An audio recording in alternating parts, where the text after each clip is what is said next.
अल्हम्दुलिल्लाहि रब्बिल आलमीन वस्सलातु वस्सलामु अला सय्यिदिल मुरसलीन अम्मा बाद फ़अऊज़ु बिल्लाहि मिनश शैतानिर रजीम बिस्मिल्लाहिर रहमानिर रहीम वस्सलातु वस्सलामु अलैका या रसूलल्लाह व अला आलिका व स्वहाबिका या हबीबल्लाह वस्सलातु वस्सलामु अलैका या नबी अल्लाह व अला आलिका व स्वहाबिका या नूर अल्लाह। প্রিয় মাদিনী চ্যানেলের দর্শকবৃন্দ, আপনারা দেখছেন অনুষ্ঠান প্রিয় নবী সাল্লাল্লাহু আলাইহি ওয়াসাল্লামের দান। নবী সাল্লাল্লাহু তাআলা আলাইহি ওয়া আলিহি ওয়াসাল্লামের ওসিলায় তো আমরা এই কায়নাত পেয়েছি। আর যা কিছু খুশি, যা কিছু ধন সম্পদ এবং যা কিছু নিয়ামতগুলো আল্লাহ দিয়েছে তা রাসূল করিম সাল্লাল্লাহু আলাইহি ওয়াসাল্লামের ওসিলায় আল্লাহ তাআলা আমাদেরকে দান করেছে। নবী সাল্লাল্লাহু তাআলা আলাইহি ওয়া আলিহি ওয়াসাল্লামকে আল্লাহ তাআলা সমস্ত জাহানের চাবি আল্লাহ তাআলা দান করে দিয়েছে। নবী সাল্লাল্লাহু তাআলা আলাইহি ওয়া আলিহি ওয়াসাল্লাম সর্বপ্রথম সুপারিশের দরজা খুলবেন। নবী সাল্লাল্লাহু তাআলা আলাইহি ওয়া আলিহি ওয়াসাল্লামকে আল্লাহ তাআলা সমস্ত নবীদের শ্রেষ্ঠ করেছে এবং হাদিসে পাকের মধ্যে রয়েছে নবী সাল্লাল্লাহু তাআলা আলাইহি ওয়া আলিহি ওয়াসাল্লাম অধিক হারে মানুষদেরকে দান করতেন। আজকে আমরা এই বিষয়ে জানার চেষ্টা করব। চলুন আগে আমরা দুরূদ শরীফের একটি ফজিলত শ্রবণ করে নিই। আমার নবী সাল্লাল্লাহু আলাইহি ওয়াসাল্লাম ইরশাদ করেছেন, যে ব্যক্তি আমার উপরে একবার দুরূদ পড়বে আল্লাহ তাআলা তার উপরে 10টি রহমত অবতীর্ণ করবে, আর যে ব্যক্তি 10 বার দুরূদ শরীফ পাঠ করবে আল্লাহ তাআলা তার উপরে 100টি রহমত অবতীর্ণ করবে, আর যে ব্যক্তি 100 বার দুরূদ শরীফ পাঠ করবে তো আল্লাহ তাআলা তার দু চোখের মাঝখানে লিখে দিবে কি এই ব্যক্তি মুনাফিকাত আর জাহান্নামের আগুন থেকে নাজাত প্রাপ্ত। আসুন আমরা নিয়ত করে নিই, এখন থেকে আমরা আমাদের নবী, যে নবীর আমরা কলমা পড়েছি, যে নবীর ওসিলায় আমরা দ্বীন পেয়েছি, শরীয়ত পেয়েছি, কোরআন পেয়েছি, হাদিস পেয়েছি, যে নবীর ওসিলায় আমরা মক্কা মদিনা পেয়েছি, যে নবীর ওসিলায় আমরা এত সুন্দর একটা ইসলাম পেয়েছি, সেই নবীর উপরে আমরা অধিক হারে দুরূদ শরীফ পাঠ করব। চলুন আমরা নিয়ত করুন, এখন থেকে আমরা চলতে ফিরতে উঠতে বসতে আমরা দুরূদ শরীফ পাঠ করব। সাল্লু আলাল হাবিব সাল্লাল্লাহু তাআলা আলা মুহাম্মদ সাল্লাল্লাহু আলাইহি ওয়াসাল্লাম। প্রিয় ইসলামী ভাইরা, নবী সাল্লাল্লাহু তাআলা আলাইহি ওয়া আলিহি ওয়াসাল্লাম শুধু মানুষদেরকে ধন সম্পত্তি দান করেনি, বরং ইমানের মতো মহামূল্যবান একটি সম্পদও দান করেছেন এবং ইসলামের পথে আল্লাহ নবী সাল্লাল্লাহু আলাইহি ওয়াসাল্লাম আমাদেরকে নিয়ে এসেছেন এবং ইসলামের কি কি বিধি বিধানগুলো রয়েছে তা আল্লাহ নবী সাল্লাল্লাহু আলাইহি ওয়াসাল্লাম আমাদেরকে শিখিয়ে দিয়েছেন। এটাও নবী সাল্লাল্লাহু আলাইহি ওয়াসাল্লামের অনেক বড় অনুগ্রহ এবং অনেক বড় দান রয়েছে। নবী সাল্লাল্লাহু আলাইহি ওয়াসাল্লামের প্রত্যেকটি কথা আমাদের জন্য আখিরাতের সম্বল রয়েছে এবং আখিরাতের জন্য পুরস্কারেরও একটা মাধ্যম রয়েছে। দেখুন প্রিয় ইসলামী ভাইরা, রাসূল আরবি সাল্লাল্লাহু তাআলা আলাইহি ওয়া আলিহি ওয়াসাল্লামের সাহাবী একটি হাদিসে কারিমা নকল করেছেন। চমৎকার হাদিসে কারিমা রয়েছে। দেখুন, ছোট ছোট বিষয়গুলো আমরা ইগনোর করে থাকি। মনে রাখতে হবে, একটি নেকির কারণে অনেকেই জান্নাত থেকে বঞ্চিত হয়ে যেতে পারে, আর অনেকেই একটি গুনাহের কারণে জাহান্নামে প্রবেশ করতে পারে। কোনো নেকিকে ছোট্ট মনে করা যাবে না, আর কোনো ছোট্ট গুনাহকে ছোট্ট মনে করে সেটা করা যাবে না। জানি না ওই ছোট্ট গুনার কারণে আমি কিয়ামতের দিনে ফেঁসে যেতে পারি, অথচ এটা তো একটা ছোট্ট গুনার কথা বলছি, আর পাহাড় সমতুল্য তো গুনাহ হয়ে গিয়েছে। আল্লাহ আমাদেরকে ক্ষমা করে দিক। হযরত সাইয়েদনা আবু যর গিফারি রাদিয়াল্লাহু তাআলা আনহু তিনি বলেন যে রাসূল করিম সাল্লাল্লাহু আলাইহি ওয়াসাল্লাম আমাকে ইরশাদ করেছেন, আমাকে বলেছেন। কি বলেছেন চলুন আমরা শুনি। হে আবু যর রাদিয়াল্লাহু তাআলা আনহু, তোমার এই অবস্থায় ভোর হওয়া যে তুমি আল্লাহ তাআলার কিতাব থেকে একটি আয়াত শিখেছো, মানে এমন সময় তুমি ভোর করলে কি তুমি একটি আল্লাহ তাআলার আয়াত তুমি শিখেছো, তবে তোমার জন্য 100 রাকাত নফল নামাজ থেকে উত্তম রয়েছে। একটি আয়াত তুমি শিখলে তো এটা 100 নফল নামাজ থেকে উত্তম রয়েছে। এরপরে আল্লাহ নবী সাল্লাল্লাহু আলাইহি ওয়াসাল্লাম ইরশাদ করেছেন, এবং তোমার এই অবস্থায় ভোর হওয়া যে তুমি ইলমের একটি অধ্যায় শিখেছো, তবে এই ইলমের একটি অধ্যায় শিখাটা 1000 নফল নামাজ পড়া থেকে উত্তম রয়েছে। তো প্রিয় ইসলামী ভাইরা, আমরা জানতে পারলাম যে রাসূল করিম সাল্লাল্লাহু আলাইহি ওয়াসাল্লাম আমাদের জন্য কত সহজ করে দিলেন। ইলমের একটি কথা যদি আমি শিখতে পারি আর সক্ষম হয়ে যায় শিখতে, তাহলে এটা আমার জন্য 1000 নফল নামাজ থেকে উত্তম রয়েছে। আরেকটি আমরা হাদিস শুনলাম, তার সাথেই ছিল কেউ যদি ভোর এই অবস্থায় করলো কি আল্লাহ তাআলার এক আয়াত সে শিখলো, তবে 100 নফল নামাজ থেকে এটা উত্তম রয়েছে। তো বোঝা গেল কি ইলম শিখা, ইলম অর্জন করা এটা আখিরাতের পথকে সহজ করে দেয়। যে ইলমের পথে থাকে ফেরেশতারা তার জন্য নিজের পাখা বিছিয়ে দেয়, আর ফেরেশতাদের দোয়ারও সে ভাগীদার হয়ে যায়, অর্থাৎ ফেরেশতারা তার জন্য মাগফিরাতের দোয়া করতে থাকে। কিন্তু দুর্ভাগ্যক্রমে আমরা মুসলমান, কিন্তু বিয়ের মাসলা মাসাইল কি, বিয়ে শাদীর ব্যাপারে আল্লাহ এবং রাসূল সাল্লাল্লাহু আলাইহি ওয়াসাল্লাম কি ইরশাদ করেছেন আমরা জানি না। যার কারণে তো বিয়ে হচ্ছে অহরহ শরীয়ত বিরোধী অনেক কাজগুলো হচ্ছে যেগুলো কখনো কোরআন ও হাদিস বলেনি, কোরআন ও হাদিসের বিপরীত করা হচ্ছে। কেন? এই জন্য কি বিবাহের কি মাসলা মাসাইল রয়েছে এবং বিবাহ কিভাবে করতে হবে, শরীয়ত কি বলেছে, আমরা এগুলো পরোয়া না করে পশ্চিমা সভ্যতার রঙে রাঙিয়ে আমরা যা ইচ্ছে তাই করছি। তো এমনটি করা যাবে না। এই গুনাহগুলো হচ্ছে, এর কারণ কি? এর কারণ হচ্ছে কি আমরা শরীয়ত থেকে দূরে রয়েছে। যদি জানতাম তাহলে এই গুনাহ আমাদের দ্বারা হতো না। হজ ফরজ রয়েছে, হজ কিভাবে করতে হবে আমরা জানি না, কিন্তু হজে তো আমরা যাচ্ছি, কিন্তু আমরা জানি না কিভাবে হজ পালন করতে হয়। তো যার কারণে সেখানেও অনেক ভুল আমরা করে বসি। তো আমরা তো মুসলমান, বিয়ে শাদী কিভাবে করতে হবে, হজ কিভাবে করতে হবে, জাকাত কিভাবে দিতে হবে। অনেক সময় দেখা যায় যে আমরা জাকাত বের করেছি, এমন না কি বের করি না, বের করি আমরা, কিন্তু শরীয়ত কিভাবে বের করতে আদেশ করেছে এবং কাকে দিতে বলেছে। আমরা এমন ব্যক্তিকে দিচ্ছি অলরেডি সে সাহেবে নিসাব রয়েছে, তার কাছে টাকা রয়েছে, তার কাছে লাখ টাকার মতো রয়েছে, কিন্তু আমরা তাকেই টাকা দিচ্ছি। এক ব্যক্তি আমাকে বলল, আরমান ভাই আমি তো আমার ভাইকে ঘর বানিয়ে দেব। তো ঠিক আছে, কিন্তু দেখতে হবে আমি যে আমার ভাইকে ঘর বানিয়ে দিচ্ছি আমার জাকাতের টাকা দিয়ে, তো আমার ভাই কি এই টাকা নেওয়ার কে সে হক রাখে? তার কাছে তো অলরেডি টাকা আছে, 1 লাখ টাকা আছে বা 95,000 টাকা আছে বা 85,000 টাকার মতো রয়েছে, হ্যাঁ, অর্থাৎ 52.5 ভরি রূপা যত টাকা পাওয়া যায়, এত পরিমাণ যদি টাকা থাকে তাহলে সে জাকাত নিতে পারবে না। তো জাকাত দেওয়ার সময়ও আমাদেরকে অনেকগুলো বিষয় খেয়াল রাখতে হবে কি আমি যাকে দিচ্ছি সে নেওয়ার যোগ্যতা রাখে কি না, বা আমি যাকে দিচ্ছি সে কি আসলেই কে মিসকিন, সে ফকির, এটা আমাদেরকে দেখতে হবে। এখানেও মিস্টেক হয়ে যায়।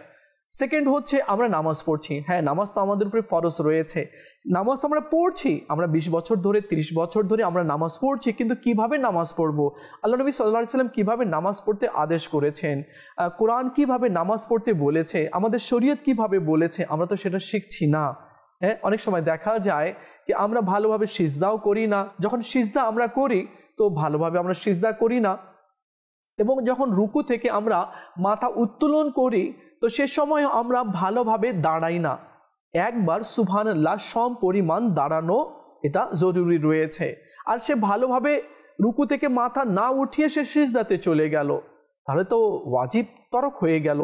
মূল কথা হচ্ছে কি স্ত্রীর কি হক রয়েছে, মেয়ের কি হক রয়েছে, ছেলের কি হক রয়েছে, মা বাবার কি হক রয়েছে, আত্মীয় স্বজনের কি হক রয়েছে, এবং আমি কিভাবে কোরআন পড়ব তাও আমাকে শিখে নিতে হবে।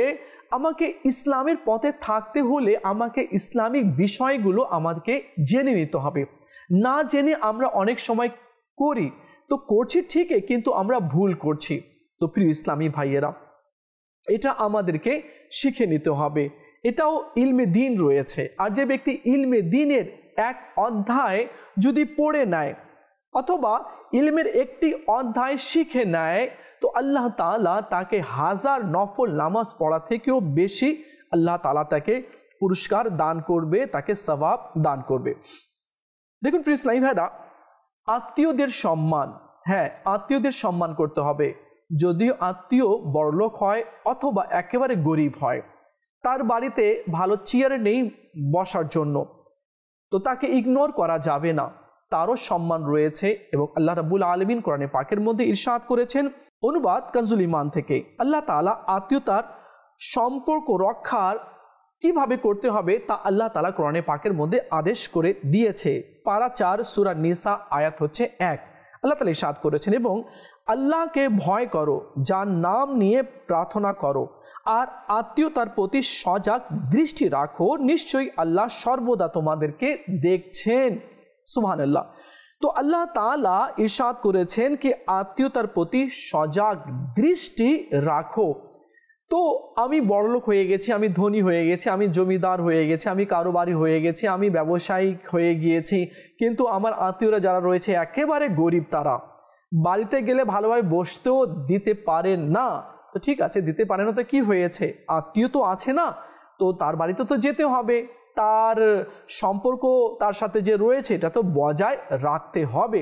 দেখুন প্রিয় ইসলামী ভাইরা, মানুষ মায়ের পেট থেকে ধনী হয়ে আসে না বা জমিদার হয়ে আসে না। দেখুন, সে চেষ্টা করে, স্ট্রাগল করে, তারপরে সে অর্থ তার হাতে চলে আসে আল্লাহ দান ক্রমে। তো সে যে জায়গা রয়েছে, যাকে আপনি ইগনোর করছেন, সে জায়গা তো আপনি হতে পারতেন, কিন্তু আল্লাহ তাআলা আপনাকে ধনবান করেছে, তাকে গরিব করেছে, কিন্তু আল্লাহ তাআলা আপনাকে মালদার করেছে। তো আপনি তো কালকে গরিব হয়ে যেতে পারেন, নিঃস্ব হয়ে যেতে পারেন, ফকির হয়ে যেতে পারেন। কেননা টাকা সবসময় এক হাতকে পছন্দ করে না। ধন সম্পদ, জমি জায়গা, টাকা পয়সা, ব্যবসা বাণিজ্য, এই সেই যা রয়েছে, এইগুলো সম্পদ না এক হাতকে পছন্দ করে না। ওরা এক হাতে থাকতে চায় না। ওরা বলতে টাকা, জমি জায়গা, ধন সম্পদ, স্বর্ণ, অলংকার, ব্যবসা, এগুলো আছে না, এগুলো এক হাতকে পছন্দ করে না। কিছুদিন এক হাতে থাকলো, আবার অন্য হাতে চলে গেল, হয়তো বুঝতে পেরেছেন আপনি। তো অন্য হাতে চলে যায়, তো কালকে আপনিও নিঃস্ব হয়ে যেতে পারেন। তো কখনো কাউকে ইগনোর করা যাবে না। আত্মীয় রয়েছে, গরিব রয়েছে, তার হক আদায় করতে হবে, তার বাড়িতে যেতে হবে, তার দাওয়াতকে কবুল করতে হবে, তাকে সময় দিতে হবে, তাকে সম্মানও করতে হবে। এটা আমি বলছি না, এটা কোরআন বলছে। আর আল্লাহ যখন বলে দিয়েছে ফাইনাল, এর মধ্যে কেন কিন্তু কিভাবে বলা যাবে না। দেখুন প্রিয় ইসলামী ভাইয়েরা, আত্মীয়তার তো অনেক ফজিলত রয়েছে, এবং আল্লাহ তাআলা আদেশও করেছে। আত্মীয়তার সম্পর্ক বজায় রাখার 10টি উপকারিতা সম্পর্কে এখন আমরা জানব।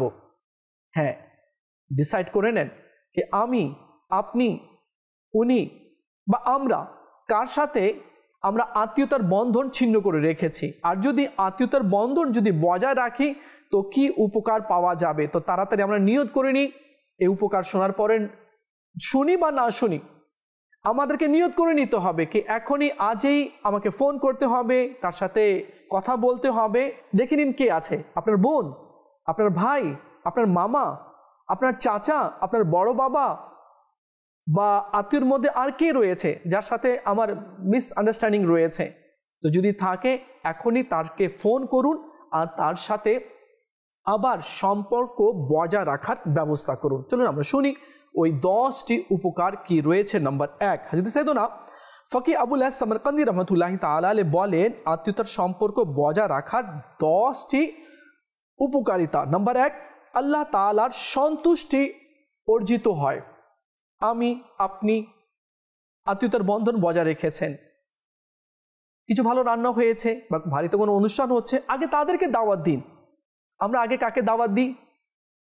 জানো, ওই টাকাওয়ালা আছে, ওই যে আছে না, তো অনেক প্রভাবশালী, আগে তার নাম লিখো, এর নাম লিখো। লাস্টে যদি মনে পড়ে যায় আত্মীয়ের মধ্যে, একে ডাকবে? দরকার আছে কি? ও তো স্ট্যান্ডার্ড না, কি ডাকবে, ওর পোশাক আশাকও ভালো না। তো কেউ বলে আচ্ছা দিয়ে দে, গরিব আছে বেচারা, আত্মীয় তো আমাদের, দিয়ে দাও। তো মানে অনেক রিকোয়েস্টে লাস্টে একেবারে নাম আসে, তারপরে তাকে ইনভাইট কার্ড দেওয়া হয়। আচ্ছা, কখন বলা হয়? বিয়ের 2 দিন বাকি রয়েছে, কার্ড সবাইকে দিয়ে দিয়েছে, এরপর লজ্জার কারণে খালি মুখে বলে দেয়। তো এমনটি যাতে না করা হয়, ফার্স্ট প্রায়োরিটি আমাদেরকে আমাদের আত্মীয়দেরকে দিতে হবে, তারপরে অন্য কাউকে। আর আল্লাহ তাআলা ওই ব্যক্তির উপরে সন্তুষ্ট হয় যে আত্মীয়তার বন্ধন বজায় রাখে। নাম্বার 2, মানুষের আনন্দ লাভের উপায় হয়। নাম্বার 3, ফেরেশতারা খুশি হয়। ফেরেশতারা খুশি হবে আপনার উপরে, আমার উপরে, যদি আমি, আপনি, আমরা সবাই আত্মীয়তার বন্ধন যদি বজায় রাখি তো ফেরেশতা খুশি হবে। আর নাম্বার 4 হচ্ছে মুসলমানদের পক্ষ থেকে সেই ব্যক্তি প্রশংসা হয়, মানে মুসলমানরা তার প্রশংসা করবে না, দেখছো সে কীরূপ আচরণ করে, খুব সুন্দর আচরণ করে, কাউকে ভুলেনি, হ্যাঁ, নিজের আত্মীয় স্বজনকেও ভুলেনি, সবাইকে ইনভাইট করেছে, সবাইকে ডাকে, সবার খোঁজ খবর নেয়। আমাদের এলাকায় এক ভাইয়ের ইন্তেকাল হয়ে গেল। সে খুব মিশুক ছিল, খুব মিশুক ছিল। আমার জানার মতে সে কখনো কারোর সাথে ঝগড়া করেনি, তর্ক করেনি, বাস করেনি, হাসি মুখ হাসি মুখ হাসি মুখ। সে বেচারা ইন্তেকাল হয়ে গেল। আল্লাহ তাআলা তাকে জান্নাতে উচ্চ মর্যাদা দান করুক। আজও মহল্লার মধ্যে তার নাম নেওয়া হয়, অমুক মারা গিয়েছে, খুব সুন্দর ছিল, খুব ভালো, হাসি মুখে কথা বলতো, কখনো কারোর সাথে বেয়াদবি করেনি, এই সেই। তো দেখলেন সে বেচারা তো মারা গিয়েছে, কিন্তু গ্রামবাসীরা এখনো কান্না করে, তার প্রশংসা করে। তো আমরাও এমনটি করি। আমরা তো একদিন চলে যাব, যাতে করে আমাদেরও ভালোভাবে লোকেরা নাম নেয়। নাম্বার 5, এ কারণে শয়তান দুঃখিত হয়। শয়তান দুঃখিত হয়, জ্বলে পড়ে ছাই হয়ে যায়। কি কারণে? সে তো আত্মীয়তার বন্ধন বজায় রেখেছে, সে সবারই খোঁজ খবর নেয়। তো শয়তান তো চায় না যে আত্মীয়তার বন্ধন বজায় থাকুক, সে চায় কি বিচ্ছিন্ন হয়ে যাক, আত্মীয়তার বন্ধন ভেঙে যাক। তো কেউ যদি আত্মীয়তার বন্ধন বজায় রাখে তো শয়তান দুঃখিত হয়, সে জ্বলে পড়ে ছাই হয়ে যায়। আর নাম্বার 6, যে আত্মীয়তার বন্ধন বজায় রাখবে, আল্লাহ তাআলা তার বয়সকে বাড়িয়ে দেবে। এখন বয়স কে না চায়? কেউ চায় মরতে, কেউ চায় না মরতে, কেউ চায় না কি আমি মরে যাই তাড়াতাড়ি, কেউ চায় না। আর যে বলে কি আমি যাতে মরে যাই, এটাই ভালো হবে, এই ঝামেলা থেকে তো ভালো মরে যাওয়াই, আর দুঃখ কষ্ট সহ্য হচ্ছে না, এই সেই, এমন বলা ঠিক নয়, এমন বলা ঠিক নয়। যে বলছে না, সে যদি জানতো কবরের অবস্থা সম্পর্কে, সে যদি জানতো জাহান্নামের এবং হাসরের অবস্থা এবং পুলসিরাত এবং মিজানের পাল্লা সম্পর্কে সে যদি সত্যি জানতো না, তো কখনো এই কথা সে বলতো না। আমরা কি মনে করি মরে গেলে সব শেষ হয়ে যাবে? কখনো না। এখানকার কি দুঃখ, এখানকার কি কষ্ট, তার চেয়ে বেশি কষ্ট তো কবরে রয়েছে। কার জন্য? নাফরমানদের জন্য। ভালো যারা রয়েছে তাদের জন্য তো ভালোই রয়েছে। তো কখনো এমন বলা ঠিক নয়। আমি যে বলছি, কেন বলছি? আমি কি একেবারে জান্নাতের সার্টিফিকেট নিয়ে নিয়েছি, এবার আমি মরতে চাচ্ছি? না, আমার কাছে জান্নাতের সার্টিফিকেট আসেনি, আর এমন বলাও যাবে না। হ্যাঁ, তো যে কথা শুনছিলাম, কেউ যদি আত্মীয়তার বন্ধন বজায় রাখে তো আল্লাহ তাআলা তার হায়াতকে কি করবে? বাড়িয়ে দেবে। 30 আছে 60 হয়ে যাবে, 60 আছে 90 হয়ে যাবে, আল্লাহ জানে তার কত বয়সকে সে বাড়াবে। তো কেউ যদি চায় কি আমার বয়স বেড়ে যাক, বৃদ্ধি পাক, তবে কি করতে হবে? আপনি শুনেছেন। নাম্বার 7, আল্লাহ তাআলা তার রিজিকের মধ্যে বরকত দান করে দেবে। এখন আমরা কে চাই না কে রিজিকে বরকত হোক? সবাই চাই, সবাই চাই। তো রিজিকে বরকত কিভাবে আসবে? যদি আত্মীয়তার বন্ধন আমরা বজায় রাখি। আর আত্মীয়তার বন্ধন যদি আমরা ছিন্ন করি, ওকে ইগনোর করছি, বড় ভাইয়ের সাথে কথা নাই, বোনের সাথে কথা নাই, ফুফুকে তো বছরকে বছর হয়ে গেছে, তার বাড়িও যাই না আমরা, তাকে দেখতেও যাই না। আচ্ছা, একটা কথা এখানে রয়েছে, দেখুন আমাদের বাড়িতে খালার নাম 22 বার নেওয়া হয়, নানি এর নাম নেওয়া হয়, নানার নাম নেওয়া হয়, নানা, নানি, খালা, মামার। আমাদের বাড়িতে বা আপনার বাড়িতে অনেক কথা হয়, জানিস তোর মামা কি বলেছে, জানিস তোর খালা কি বলেছে, আর জানিস সে সময় এসেছিল তোমাকে কি দিয়েছিল, তোমার খালা এখনো আসতে চাচ্ছে, হ্যাঁ, তো আমি বলেছি ঠিক আছে চলে আসো। তো খালা, মামা এবং নানা নানির অনেক কথা হয়, ঠিক না? আচ্ছা বলেন তো, ওই ঘরেই 22 বার তো খালা মামার নাম নেওয়া হয়েছে, একবারও কি ফুপুর কথা বলা হয়েছে? একবারও ফুপু বলতে কি? যেমন আমি আছি, আমার বাবার বোন আমার ফুপু, আমার বাড়িতে কি ফুপুর আলোচনা হয়েছে? অনেক দিন হয়ে গেল ফুপু আসেনি, ফুপু ভুলে গেছে কি, বা ফুপুর সাথে কথা তো আপনি কি মনে করেন ওই বেচারি কি ফুফুকে কান্না করে না? সে কান্না করে, সে তো এই বাড়িতেই ছিল, তার বিয়ে হয়ে গিয়েছে, বিদায় সে চলে গিয়েছে, কিন্তু তার মন এখনো এই বাড়িতেই থাকে। আমার ভাতিজা, আমার ভাই কেমন আছে, তো সে আসতে চায়, দেখতে চায়। তো যাই হোক, আপনি হয়তো বুঝতে পেরেছেন আমি যা বলতে চাচ্ছি। 22 বার তো সবারই কথা নেওয়া হচ্ছে, ভালো কথা। নিশ্চয়ই খালা আছে, মায়ের পরে খালার দরজা রয়েছে, নিশ্চয়ই আমরা খালার নাম নেব, মামারও কথা আলোচনা করব, তো ফুপুরও যাতে আলোচনা হয়। এই যে ঈদ গেল, খালার বাড়িতে যেতে হবে, খালা আসবে, মামার বাড়িতে যেতে হবে, মামা আসছে। কখনো কি এটা বলেছি ফুপুর বাড়িতে যাব, ফুপু আসবে? এটা কিন্তু খুব কম হয়। তো এই ফুপুকে যাতে আমরা না ভুলি। তো কেউ যদি রিজিকের মধ্যে বরকত চায় তো তবে কি করতে হবে? আত্মীয়তার বন্ধন বজায় রাখতে হবে। নাম্বার 8, মরহুম বাবা দাদা খুশি হয়। তারা তো কবরে চলে গিয়েছে, আমরা মনে করি শেষ হয়ে গেছে, না, তারাও খুশি হয়। কোন কারণে? ওই কারণে যখন আমি আমার আত্মীয় স্বজনের সাথে মিলেমিশে থাকি বা তাদের হক আমি আদায় করি, তো তারা কবরে খুশি হয়। নাম্বার 9, পরস্পর ভালোবাসা বৃদ্ধি পায়। এবং নাম্বার 10, মৃত্যুর পর তার সওয়াব বৃদ্ধি পাবে। তো সওয়াব যদি আমরা বৃদ্ধি পেতে চাই তাহলে আত্মীয়তার বন্ধন আমাদেরকে বজায় রাখতে হবে, আর লোকেরা কল্যাণের তার জন্য দোয়া করবে। আচ্ছা, এই কথাগুলো কে শিখিয়েছে? এই কথাগুলো আমরা আমাদের নবী সাল্লাল্লাহু আলাইহি ওয়াসাল্লাম থেকে জানতে পেরেছি, আর এগুলো নবী সাল্লাল্লাহু তাআলা আলাইহি ওয়াসাল্লামের অনেক বড় দয়া রয়েছে। এখন আমরা আরেকটি কথা শুনতে চাচ্ছি। সবাইকে শুনতে হবে, হ্যাঁ, একেবারে সবাইকে শুনতে হবে, জানতে হবে এবং অন্যকে জানাতে হবে। চলুন আমরা শুনি সে ইম্পর্টেন্ট এবং গুরুত্বপূর্ণ কথাটা কি রয়েছে। আমরা এই কথাটি যেটা আমরা শুনতে চাচ্ছি, এটা অনেকের মাইন্ডে আসে না, এটাকে মাইন্ডে নিতে হবে, এটাকে খেয়াল করতে হবে, এর হক আদায় করতে হবে। আপনি বলছেন কোন হক? তো শুনি আমরা কোন হক।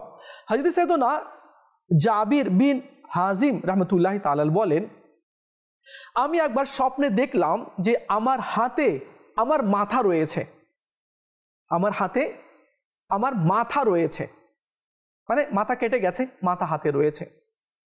তো তিনি একেবারে ভয় পেয়ে গেলেন, এ কোন স্বপ্ন আমি দেখলাম, আমার মাথা আমার হাতে? এমন স্বপ্ন তো মানুষ খুব কমই দেখে, আর এর মানে কি হতে পারে? তো তিনি হযরত সাইয়েদনা ইমাম ইবনে সিরিন রাহমাতুল্লাহি তাআলা আলাইহির কাছে গেলেন এবং স্বপ্নের ব্যাখ্যা জানতে চাইলেন।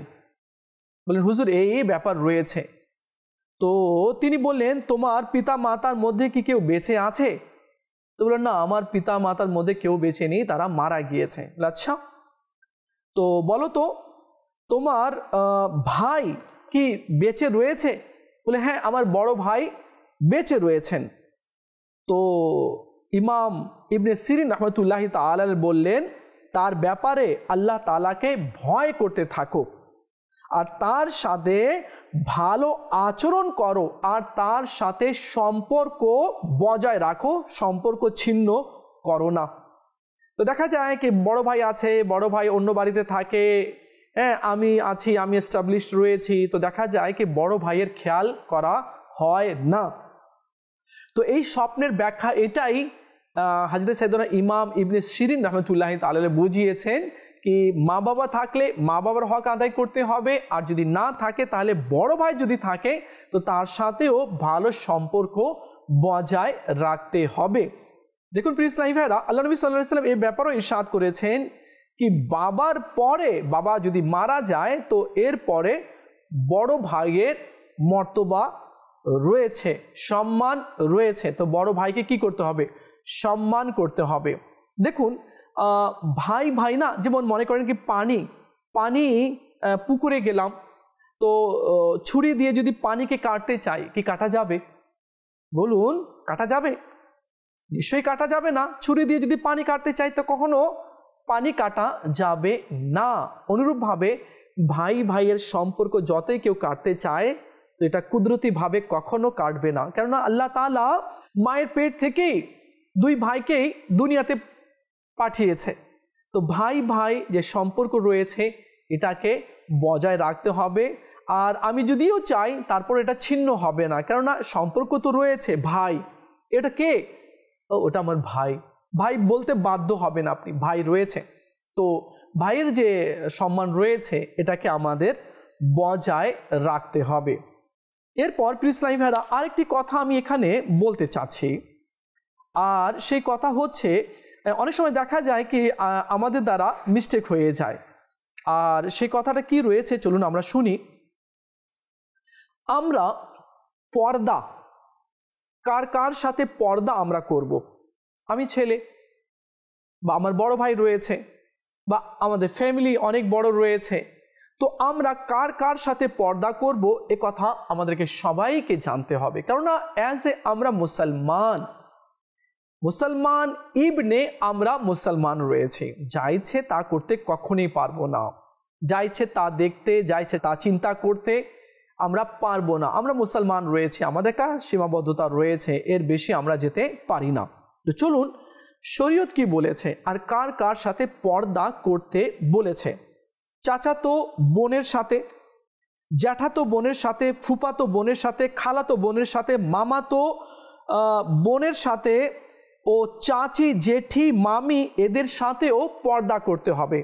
মামি রয়েছে, হ্যাঁ মামি যদি একেবারে বৃদ্ধ রয়েছে তবে তো আর দেখেও যদি অন্য কিছু মনে আসছে না তবে তো ঠিক আছে, আর যদি না হয়, যদি বয়স কম যদি থাকে তবে চাচি, তারপরে জেঠি, মামিদের সাথেও পর্দা করতে হবে।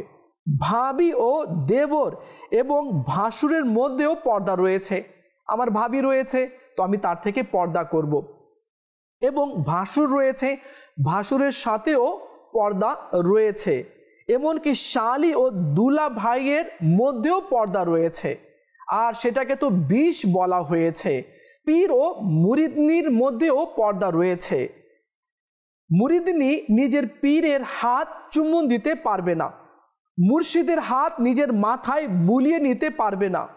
মেয়ে যখন 9 বছর বয়সে চলে আসবে বা 9 বছর বয়স যখন তার হয়ে যাবে তখন মেয়েকে পর্দা শেখাতে হবে, আর ছেলের বয়স যখন 12 বছর হবে তখন তাকে নারীর সংস্পর্শ থেকে দূরে রাখতে হবে।